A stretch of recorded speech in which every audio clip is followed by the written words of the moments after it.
Alright guys, so got a little bit of a different video for y'all today. I was talking to my cousin the other day. He has a really sweet Cummins powered Jeep. So it's a, I want to say, don't quote me on this, but a 97 or somewhere, or a little older than that, a YJ style Jeep.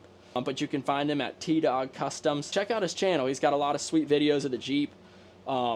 He videoed pretty much the whole thing. I helped him out here and there where I could, way back when he was doing the swap as well, and he's let me put a few touches on it, which was fun. I did some of the intercooler piping for him when we put the intercooler in, which we actually did in Florida. But that was a lot of fun. So we've powder coated a bunch of stuff since my oven's a little bigger up here. He's also done a bunch of the powder coating on it down there. But anyways, long story short, I'm planning on going down there here in a few days for the weekend with my wife to spend some time with his family. We're going to put in a new radiator he bought. His old one developed a leak. It's that cheap eBay radiator, and it worked for a long time, but it developed a leak. So we're going to put the new radiator in, weld some mounts on it for the aluminum, so I'll take the prime weld TIG with me.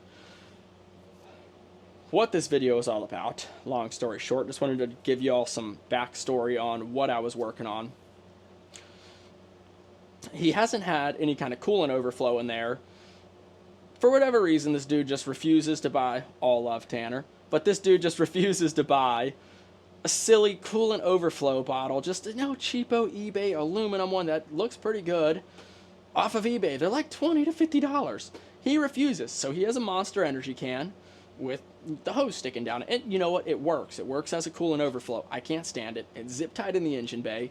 Everything else on a whole looks pretty good, and he's cleaned up except for the Monster Energy can. And as an avid Monster lover of the energy drink, I just still struggle to see that in the nice powder coated engine bay with the stainless steel. So I was like, hey bro, I've got some 3-inch stainless steel pipe laying here. It's 16 gauge steel or 18 gauge, I don't remember now. It's not going to be anything fancy, but I can put a top and a bottom, a little cap on it for you, a bung on the bottom with like a 1/4-inch nipple, and a little bracket off the back that you can mount to the Jeep. Can I make that for you? He was like, dude, absolutely, I'd love that. I've been needing to do it, just haven't done it. So we're going to be making a coolant overflow jug in this video, and it is going to be very basic.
Alright guys, so just to wrap up this little short video, so the can is now cool, it's leak proof, so we've got the nipple here.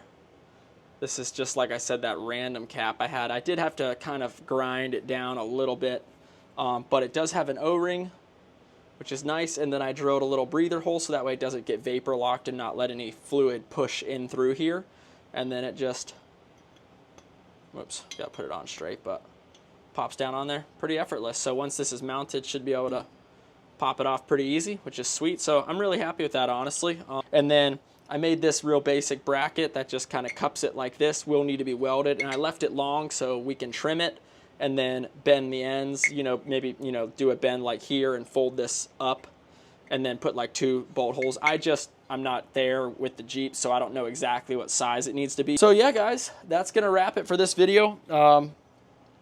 Kind of just short and sweet, but to the point. Just wanted to do a short little video just showing that how to make a coolant overflow tank in your shed with very minimal parts. I mean, again, you may not have this cap laying around with the O-ring. I just happen to, but if you had just a piece of pipe with a threaded cap on it, you can do something like that. Just keep it real simple.